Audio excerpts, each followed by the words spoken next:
Welcome to Hustle and Pro. I'm your host, Kelly Walker. Welcome to episode 191. For more than 5 years, I've brought you stories on this podcast of athletes' journeys in sports, talk to coaches and executives about their methods and backgrounds. Episodes like today are different. They're different because it's the ugly side of sports. It's when adults behave badly. It's when that youth athlete's journey has abuse in it and that they may carry that into their adulthood. It's not something that they would even tell me on a podcast like this. Abuse isn't often talked about and it's not always recognized in the moment, especially for kids. The story's about someone dear to my heart. Growing up, I spent a lot of time with her and watched her as an athlete, never realizing until several years ago that there was a dark side to her experience.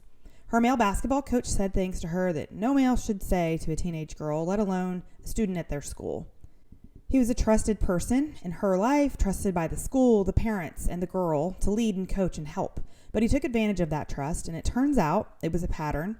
As my friend realized later on, another girl at the same school had a similar experience with the same coach. Then, later on, more recently, more girls in another city, after that school had passed the trash, ended up coaching these more girls who came forward with similar experiences. It's all very disgusting to me and it disappoints me, but I'm telling the story because it's part of sports, even though we don't like it, we don't want to admit it, we don't like to talk about it. I love the happy, don't get me wrong, it's 99% of what I talk about here on Hustle and Pro, but recently I've realized these are important also. An old episode surfaced and I realized the hard ones are necessary. It was about racial issues in sports, again, not the good stuff that we're proud of. But someone heard it and shared it from years ago, and them remembering it and talking about it again made me realize that it can make a difference. So here we are. I'm going to read through this story to tell it out loud, hoping that it makes a difference. It's a Texas Monthly article written by Alexandra Samuels and Don Solomon. It was published on May 24th, 2024, but it was in the works for a long time. As one of the victims in this story told me, this is just a small piece of what happened. Arrest affidavits and victim impact statements really explain that what you see here in the Texas Monthly article, it's just scratching the surface of what they all really went through. Here we go. The article is titled, "A Coach Pleaded Guilty to Charges Related to Sexually Harassing Athletes, Yet He's Still Working with Young Girls." Former players say the decorated Texas girls basketball coach Mark A. Myers has a history of grooming and harassment that dates back to the 90s. When Anna Albright entered a basketball gym in suburban Austin with her 10-year-old son during a tournament in early 2023, she walked past the man who, decades earlier, had been her coach. The encounter nearly stopped Albright in her tracks. "It was shocking," she said. "I never thought I'd see him again. My body went into fight or flight mode. I looked at him, and he was with a team of girls, laughing and joking, and I immediately recognized his demeanor." Albright kept moving towards the bleachers, and when she sat down, she did a quick internet search on her phone to confirm that the coach was the man she remembered. The first link she found, a February 2023 story from the Killeen Daily Herald, confirmed it. The headline read, "Lampasas High girls basketball coach arrested on misdemeanor charges." Other stories referenced court records and improper communications between Mark Myers and a student at the school located about an hour's drive northwest of Austin, and that he faced 2 counts of official oppression. This charge includes various abuse of authority, including, the article noted, sexual harassment. "You know how gyms are super loud? It was like all went silent," Albright recalled. "I just sat there and I thought, this is what it was. It has a name now. It has a name for what he did." The discovery led Albright to look further into Myers' career path. After she had played for him at Waco's Vanguard College Preparatory School in the mid-90s, he continued his coaching career, bouncing from school to school until he eventually landed at Cedar Park High, roughly 15 miles northwest of Austin, in 2000. Then, early in the 2016-2017 school year, Myers left Cedar Park, citing stress as a reason. He found a new job at Lampasas High the next school year. He resigned from that position in January 2023 after the school district began its investigation into his behavior. Albright knew that he had continued his coaching career despite allegations of grooming and sexual harassment that she and others had made against him decades earlier. But she was astounded that even after his arrest, Myers was still coaching young girls. Albright's name has been changed to protect her privacy as someone who experienced childhood sexual harassment. Myers is now 62 years old and says he's retiring, though he can still often be seen on the sidelines when Phoenix Select, the Central Texas club team he runs with his daughter, competes in tournaments. He arrived to an interview at Texas Monthly's office carrying a small, long-haired dachshund and a shoulder bag and said he couldn't find a sitter for the dog. During the hour-long meeting, Myers stressed the ways he has helped the students he's worked with. He showed images of players during a team trip to Philadelphia, running up the steps that Sylvester Stallone triumphantly mounted in the movie Rocky. He mentioned taking players as families to historic sites of theme parks. He talked about the young athletes who had gone from his club team to college basketball scholarships. I just want you to know that's why so many kids come play for us. It's not just the opportunity to get a college scholarship and get their education paid for and play a sport that they love, but because they trust us and they know us, he said. I know you've heard some bad stuff, but I just want you to know that I'm a good person. That claim, however, is hard to square with Myers' guilty plea to the February 2023 charges in a courtroom in Lampasas months later, on May 7th.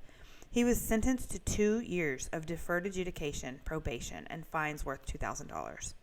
In his interview with Texas Monthly, Myers denied some of the allegations about his behavior while coaching in Waco, and he declined to answer some of other questions about that period. He said our publishing a story about these accusations could cost his current players a shot at playing college ball because of their affiliation with him, if those allegations became public. Quote, I don't mind if I don't ever coach again, he said. I just want those kids to hold on to those scholarships. That's what my concern is. Despite his professed concern for the kids he has coached, some of them, several of whom are now adults, well into their 40s, say they've been hurt by Myers' actions. Myers began coaching the girls' basketball team at Waco Vanguard, a private 6th through 12th grade school, in the early 80s. He won 4 state titles there before leaving at the end of 1997 season. It was the first stop in a career that saw Myers achieve more than 900 wins. In 2020, the University Interscholastic League, UIL, which oversees high school sports in Texas, honored him as one of the 100 greatest basketball coaches in state history. His time in Waco might have been a bright spot for Myers professionally, but for the 2 of the 12 former Vanguard students and parents who spoke to Texas Monthly, the years they spent around him were among the darkest in their lives. In 7th grade, Albright made the middle school team, and Myers took a special interest in her.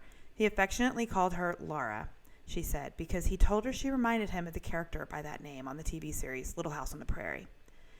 He said it was because I was so sweet and gentle. He'd shoot baskets with her in private summer workouts. Several of her teammates told Texas Monthly that Myers clearly favored her. We were, quote, we were in class sitting at a table together, and Albright started telling me that Mark had been sending her letters. He would leave letters in her locker before games, verbalizing things that he wanted to do with her or that he was attracted to her, recalled Emily Fowler Offel.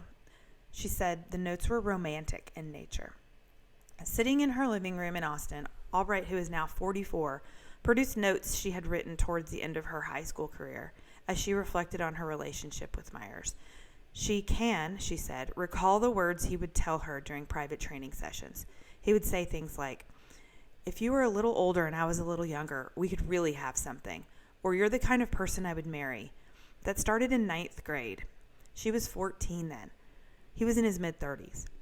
He declined to comment on this allegation. At the time, Albright said his behavior didn't bother her. I thought it was normal, she said. She thought of him as some combination of his best friend and a father figure. So when she was in 10th grade and he advised her to break up with her boyfriend, she did. He was so proud of me and so happy, she said. Myers said he couldn't recall that incident. Albright said that Myers would also flash an intimidating temper that seemed to push the boundaries of the normal player-coach dynamic. After she was caught drinking before a school dance, he called her into his classroom alone. He was screaming, she said. It felt very scary because my parents already talked to me about it and the school already talked to me about it, but he had this huge reaction. It was a gut sign to me, like, I don't know what this is, but it doesn't feel good anymore. A pattern developed during her senior year, she said. She and Myers would fight, then rebuild their relationship, then something else would set him off. After her brother threw a party at their parents' house, where she and other guests had been drinking, Myers again called her into his classroom, alone. He said, I saw you drinking, she recalled. I was there. I came to your house. She didn't believe him, but he insisted. He said, "Look under the first big tree in your yard as soon as you get to your driveway. That's where I was hiding. I wrote your name in the dirt," she recalled. Albright drove home and checked the tree for her name, but if it had ever been there, it was gone.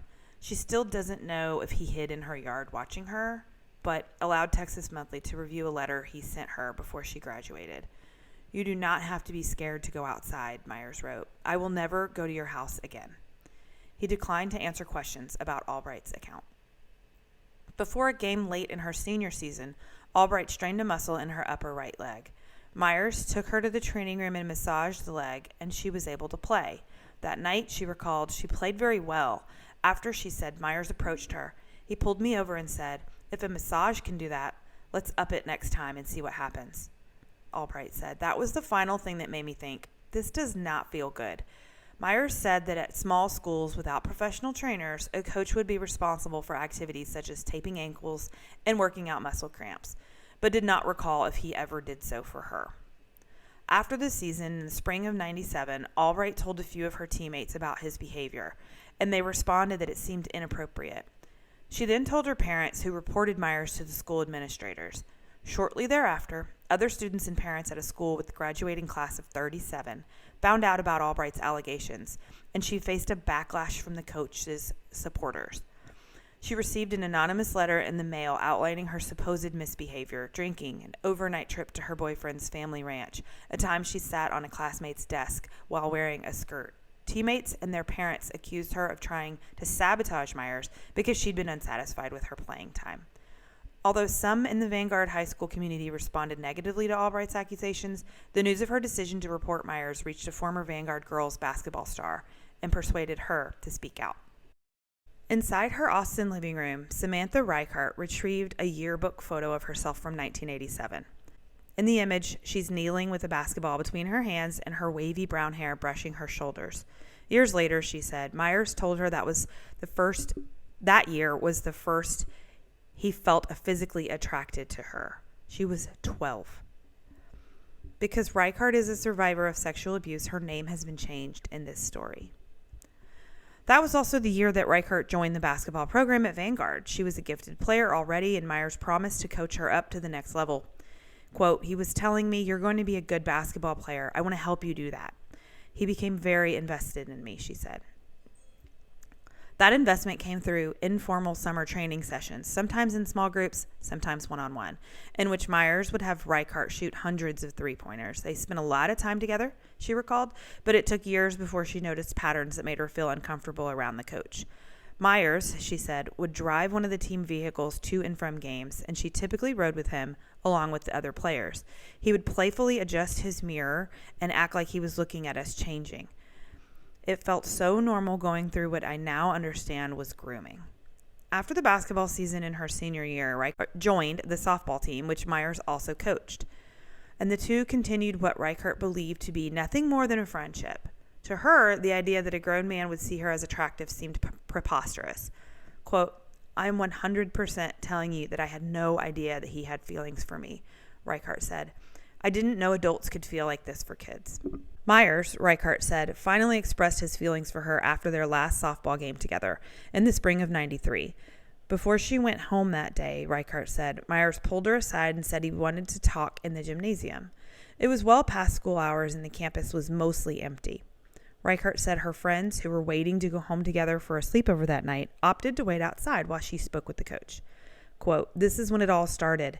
He took my hands and said, 'I'm so excited that our relationship as a coach and player is over, and I'm ready for a new relationship with you.' He started telling me how he's been attracted to me since I was 12 years old, and that every time he had sex with his wife, who was pregnant at the time, that he always thinks of me. He said he envisioned them getting married and spending the rest of our lives together." Then Reichart said he kissed her. Myers declined to answer specific questions about this incident, but he denied kissing any athlete who ever played for him. According to a statement provided by Vanguard, the school investigated the claim at the time and determined that the allegations Myers kissed a former student was well-founded. Looking back, Reichart said the part of her felt flattered by the attention from an adult man, but she also sensed something wasn't right. "I felt super special, but my body was saying this is terrifying and gross and you need to get out of there," she said.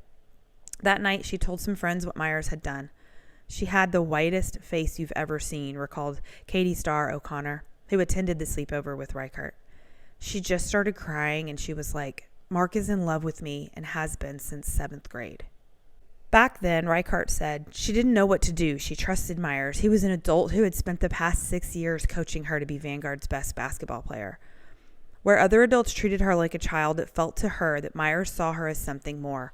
On her graduation day, she said, she received 24 red roses from a secret admirer who she believed could only be him. The two began a months-long relationship.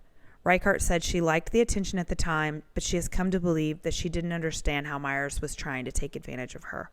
We would leave for lunch and he would want to drive me around in his car. And there was a place that he went where he would kiss me. He held my hand all the time, she said. It was all such a game to him. It was almost like he dared somebody to catch us. It was such a mind game that he was playing. As time went on, Reichert said she began to feel uncomfortable around Myers. He'd take her to his home, she said, and call his wife to make sure she wouldn't return unexpectedly while Reichert was there. Reichert said she'd never seen an adult act like this, and she was becoming increasingly unnerved. Finally, she said she snapped after Myers wrote her a letter expressing his love, and Reichert felt repulsed while reading it. She said she was so shaken that she and O'Connor burned the note. "I remember at the time, this is not okay. This is disgusting," Reichert said. "That's why we burned it." When we asked about all these allegations, Myers denied his having a romantic relationship with any of his players. Reichert said she tried to distance herself from Myers. She graduated and left Waco to attend Southwestern University, 70 miles southwest in Georgetown. Myers continued to contact her, she said, leaving voicemails and asking to meet her. He even asked Reichert's younger high school friends for advice. He'd call us, quote, he'd call us into his office and try to talk to us about why she wasn't responding to his calls and how in love with her he was, recalled one former Waco Vanguard athlete who had been a year behind Reichert. Meanwhile, Reichert struggled to process what she'd been through. Her grades began to slide. She was admitted to the hospital 3 times for alcohol poisoning. She shut everyone out from Vanguard, too ashamed to share the cause of her suffering. Then in 1997, she reconnected with Albright. The two had been close when Reichert, a senior during Albright's 8th grade year, had been in Waco. Albright had dated her younger brother and would occasionally join Reichert's family on trips. When Reichert learned that Myers' inappropriate behavior had continued with another high school girl, she finally reported him. Things moved fast after that. Albright and Reichert both shared their experiences with Linda Goebel, who was then head of the school. Vanguard's statement confirmed that the school administrators quickly began looking into the allegations, but that Myers, quote, believing the school would ultimately terminate his employment, resigned while the investigation was underway. It is wrong that a young person would ever feel isolated during an investigation, and if that was the case at the time, VCPS sincerely regrets any action or inaction that resulted in those feelings, the statement read. After Myers left Waco Vanguard, he was hired to coach in Bremen, a tiny burg about 42 miles northwest of College Station. From there, he got an offer at a larger school in Sweeney, a Gulf Coast town an hour southwest of Houston. Then in 2000, he was named girls basketball coach at Cedar Park High School. Administrators from Cedar Park School District did not respond to a request for an interview. Myers' time in Cedar Park was largely successful in athletic terms. The program was a consistent presence in the district playoffs, and the coach added regular season wins to the tally that would earn him recognition from the UIL. But Myers' tenure at Cedar Park came to an abrupt end. In 2016, he was accused of misappropriating school funds and running a pay-to-play program in which athletes who signed up for his private club teams were promised more playing time than those who did not.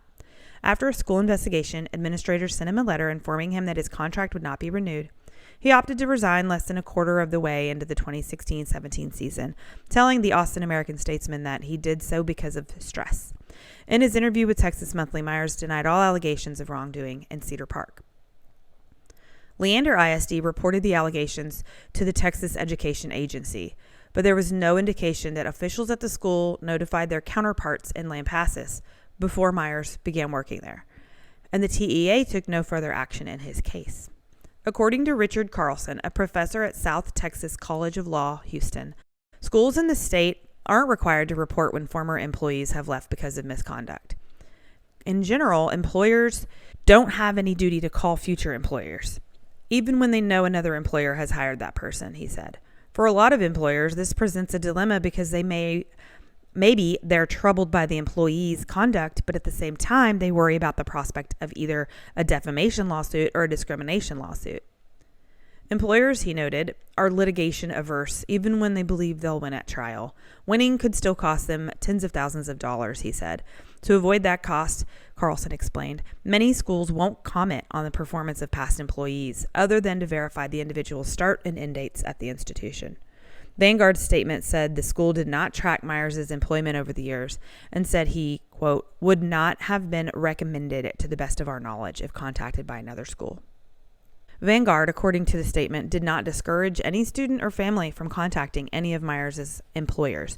It was up to each of them whether they wished to share their knowledge with anyone in the public realm. And so, in 2017, administrators at Lampasas High School, seemingly unaware of the complaints against Myers, hired him to coach its girls' basketball team. When Anna Albright encountered Myers in that gym in the North Austin suburb of Leander, after decades of not seeing her former coach, she calmed herself by searching for information about Myers' recent arrest. She learned that the allegations involved 2 student athletes who played for him at Lampasas and what appeared to her to be a part of pattern of behavior. Monica Feynman, a junior at the school, said Myers began scouting her games when she was in 8th grade and recruited her for his club team, Phoenix Select. Her name has been changed to protect her privacy as someone who experienced childhood sexual harassment. Her freshman year, she played for both the club program and Lampasas' JV squad. As a sophomore, she was selected for the varsity team. That, she said, was when things with Myers got weird. The 2 agreed to meet for one-on-one training session, Feynman said, and she arrived early. She had recently gotten into trouble at school, and Myers decided to discipline her for it. He told her he was so glad she was early because it gave them time to discuss her punishment. He gave her 2 options. He said, you can run for 4 or 5 miles, like what the football boys do, but I don't want to stand there and watch you do that, she recalled.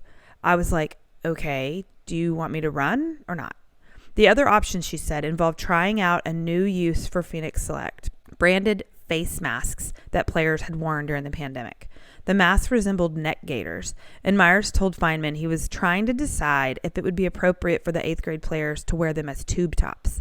He asked me to put on one and so he could see what it looked like, she said. So for my punishment, that's what he made me do. Myers denied asking Feynman to model the garment. Feynman said she went into the bathroom and put the face mask on over her sports bra. When she came out, he said he was like, I need to see it without the sports bra. Feynman said she was immediately uncomfortable. I knew it was wrong, she recalled, but she didn't want to question Myers' authority. I didn't want to run 5 miles, and I wasn't going to say no, she explained, because he's my coach. She put on the mask as instructed, then came back out and spun around at his instruction. I don't understand why you didn't just do it the first time, she recalled him saying. Then she returned to the bathroom, put her clothes back on, and gave the mask back. He then instructed her to run once up and down the length of the gym. He was like, if anyone asks, you did a punishment and there was running involved, she said. And then he told me, remember, if anyone finds out, it's because you told them. Feynman called the rest of the training session weird. Myers asked her about her sports bra, she said, if she really took it off to try on the mask or if she just hid the straps. He asked her probing questions about why she thought the girls wore push-up bras. Quote, I just kept saying, I don't know, Feynman recalled. At first, Feynman decided not to tell anyone about Myers' behavior. Later, though, she learned that the coach had asked another player to submit to the same punishment, and she decided to tell her parents. The morning after she told them, Feynman and her mother met with a group of Lampasas High administrators, including the principal and a law enforcement official, and Feynman wrote down what Myers had asked her to do. 3.5 weeks later, on February 9th, he was arrested on 2 charges of official oppression. The Lampasas County Courthouse sits in the middle of the town square. It's a stone structure smaller on the inside than it looks from the outside, with old, narrow staircases and wooden banisters leading to its courtrooms. On Tuesday, May 7th, the day Myers was set to plead guilty to the official oppression charges, the second-floor courtroom was packed with more than 40 observers. Many of them were classmates of Albright and Reichart from Vanguard, or the parents of those classmates who remembered why Myers left the school so abruptly in 1997. Both women attended the proceedings with their families, and as did Feynman's mother. It was a school day, and Monica wasn't there. According to her mom, she never wanted to see Myers or be in the same room with him ever again. The other Lampasas player whom Myers harassed, however, was in attendance with her family. After Myers entered his guilty plea, that player's mother gave a statement to the court about the impact of his behavior on her family. She addressed Myers directly, speaking of her daughter's love of basketball, how the girl discovered the sport at 8 years old, took a ball with her on car rides to school, and told her parents the following year that she wanted to focus on the game to the exclusion of other extracurricular activities. The mother described how the family felt when her daughter was in middle school and Myers showed an interest in her. We thought we hit the jackpot because of Myers' experience and reputation. He was her mentor. When she had problems, whether grades or typical teenage angst, we reached out to Myers to speak with her. Little did we know that he would take advantage of that trust and confidence we placed in him. Over the course of her daughter's junior and senior year at Lampasas High, she said, Myers' behavior began to change. It replicated the pattern of behavior that Albright and Reichert described. I believed that Mark Myers was grooming my child, she said. The Rape, Abuse, and Incest National Network, RAINN, a nonprofit based in Washington, D.C., has published a 5-item list of warning signs that indicate that an adult might be grooming a minor for inappropriate relationship. One of those signs is trust development and keeping secrets. The players who reported Myers to authorities all said he worked to establish shared secrets with them, such as wearing a face mask as a tube top or hinting at his desire for an intimate relationship. What can start out as seemingly innocuous secret keeping can be a gateway. That's part of the grooming behavior, said Aaron Robinson, Director of Media Relations for RAINN. It's important to understand that most perpetrators don't just jump right into physical or sexual contact. After Albright ran into Myers last year, she heard from Reichert, who had learned of Albright's encounters with the coach through mutual friends. It had been decades since they'd seen each other, and Albright says their reunion felt powerful. Quote, when she decided to come forward in 1997, I was saved from being totally alone in this really scary situation, she said. When she walked in the door, I saw her after 20 years. It was like, oh, here's my big sister, and we're going to do this together. The two began piecing together the common threads in their stories and looked for ways to make their experience useful to others. They contacted the United States Center for Safe Sport, a congressionally mandated oversight organization for amateur athletes, which, in conjunction with USA Basketball, suspended Myers' coaching license because of the arrest. They've contacted tournament organizers hosting the Phoenix Select teams to notify them of Myers' pending criminal charges and of the Safe Sports suspension. Reichert said she has contacted 2 local tournament directors, 4 host sites, gyms where the tournaments were held, 1 facility that allowed Myers' teams to practice there, and 4 national tournament directors since March 2023. Despite those efforts, Myers remains a regular presence at amateur basketball events. His club program, which fields multiple teams starting at the 4th grade level and running through high school, provides revenue for tournament organizers through enrollment fees. And even though his suspension means that Myers is often denied official coaching credentials at the tournaments, there is nothing to stop him from attending events as a member of the public. Once he's in the gym, he often winds up near the sideline, performing the duties of a coach. Myers told Texas Monthly that he is still involved with the club teams, but that he's in the process of turning over direct coaching duties to his daughter. Even if Myers' guilty plea means he's unlikely to continue coaching at the high school level, Albright and Reichert worry that he could continue working with Phoenix Select. Myers was sentenced to a kind of probation known as deferred adjudication, which means that if he avoids further legal trouble, he doesn't violate the terms of his 2-year sentence, his guilty plea will not result in a judgment of guilt against him, and he can petition the court to seal his criminal record. But in the loosely regulated club basketball scene, the guilty plea could hardly have any effect on Myers' ability to continue coaching. There's little anyone aware of the allegations against him can do beyond informing tournament organizers and parents about his past and hoping they take action. Even that may not make much difference. In April, Myers could be seen on the live stream of a tournament in Knoxville, Tennessee, watching Phoenix Select games from the baseline and speaking with a current player at courtside. John McGraw, one of the event's directors, told Texas Monthly that Myers could not have received a coaching credential because of the suspension from USA Basketball, and that he was under the impression Myers wouldn't be attending. He may have paid as a spectator and then went down there and coached on the sideline, McGraw said. There's really no way for us to know if he circumvented the process to do that. In an email to Texas Monthly, Myers wrote, quote, "I bought a spectator admission band and watched games. And that limited seating meant that he stood mostly on the baseline, but sometimes I had to stand on the sidelines." He also wrote that he occasionally volunteered during the tournament to work the scorer's table. And, quote, "There could have been players or coaches asking me how many fouls they had or how many free throws they had missed." Meanwhile, local tournaments that aren't bound by USA Basketball or safe sport rules are free to make their own decisions. In an interview conducted before Myers' guilty plea, Eddie Clemens, director of Game Time Basketball, one of the state's largest organizers of club tournaments, said, "We follow our own guidelines, and I know Mark well." He said that Safe Sport didn't affect Game Time's privately organized events, and that while the case was still pending, Myers was eligible to coach. Quote, "Once I have documentation that he pleaded guilty or the judge finds him guilty, the court system finds him guilty, and at that point, Game Time will make a move." Clemens confirmed to Texas Monthly on May 23rd that Mark will not be allowed to coach at our tournaments after the guilty plea. Other event organizers have pleaded ignorance on the allegations. Michael Robertson, the founder of Central Texas-based Rise Up tournament series, said he learned of Myers' suspension only when contacted by Texas Monthly, and that an email letter sent by Reichert's lawyer in June of 2023 informing him of the suspension and containing copies of the arrest affidavit went to his spam folder. Quote, "We will make sure that he is not on any of our benches," Robertson said, but he added that he believed the ultimate responsibility for keeping young players safe rested with their parents.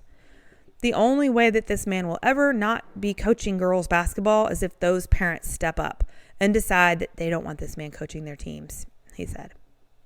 Even Myers' recent guilty plea doesn't appear to have made much difference to some within the club basketball community. On May 11th, 4 days after he pleaded guilty in Lampasas, Myers could be seen once more offering instruction to Phoenix Select players from the sideline of a tournament at Leander's premier athletic complex. Albright and Reichert both struggle with the thought that telling their stories may not change much. The system that's supposed to be in place to protect athletes is actually in place to protect successful coaches, Reichert said. That's a hard thing to accept. Albright feels similarly, but searches for a silver lining. "Mark could very well keep coaching after this. That's an outcome we have to accept," she said. "But if kids and parents have this information, no one can take that away. Mark can't do anything about that." One day, last October, Albright said she met with a salesperson to discuss building a backyard basketball court for her children. The visitor mentioned that his own young daughter played the game and that he'd just signed her up for a club team. The program, he told her, had come highly recommended, Phoenix Select. Albright didn't say anything in the moment, but the next week she called him and suggested he research Mark Myers before trusting his daughter with the coach. The salesperson was taken aback and thanked her for the warning. Quote, "He asked me if I had a daughter who played for him," she said. "I told him, no, it was me." These articles are important because it alerts people, parents, to what could be going on. Since the article was published, another girl's family has come forward in a nearby Texas town who had a similar experience. So it can give girls the space to come forward and talk about, "Oh, that happened to me also. And I didn't feel right about it at the time, but I didn't know what to say. I didn't know what was going on. I didn't know what to call it, what to label it." But if they've read about it or just saw something on social media about it, and it can give them the opportunity to speak up, it's such an important thing and a healing thing for them to be able to talk to their family about what they went through. The takeaway from this, there's a few things. One of the things I know that really bothers me and bothers some of the victims here is like when this was posted, the attitude of some people in the comments about, well, it didn't happen to most of the girls, so is it really that big of a deal? That's infuriating because it's not a math equation where, he is going to get credit for the girls that he didn't sexually harass or abuse. It's when there's anyone is too many. Another thing about this whole topic is this is such a major concern for all youth sports. I want this article obviously raises awareness, and that's why I'm doing a podcast episode about it. But since this Texas Monthly article came out, also the basketball club tweeted that Mark was stepping away from the club. While that is a great step, but parents, don't be fooled by this move or similar situations. Research your coaches, listen, talk to parents, talk to your kids, stay tuned in to what's happening behind closed doors with your kids. These adults spend so much time with our kids. We have to do more diligence than we think, unfortunately, to make sure that our trust of what's happening when we drop off our kids and there's closed practices or situations where they're with these adults, we have to do more due diligence and listen to our kids more, ask more questions, double, triple check that they're feeling okay about everything. Let's all help protect youth athletes from adults that are behaving badly. We want to help youth athletes so that their journeys in sports are positive. Thank you so much for tuning into this episode, listening. Hopefully you learned something that could help you or someone else in the future have a better experience. We will see you next time on Hustle and Pro.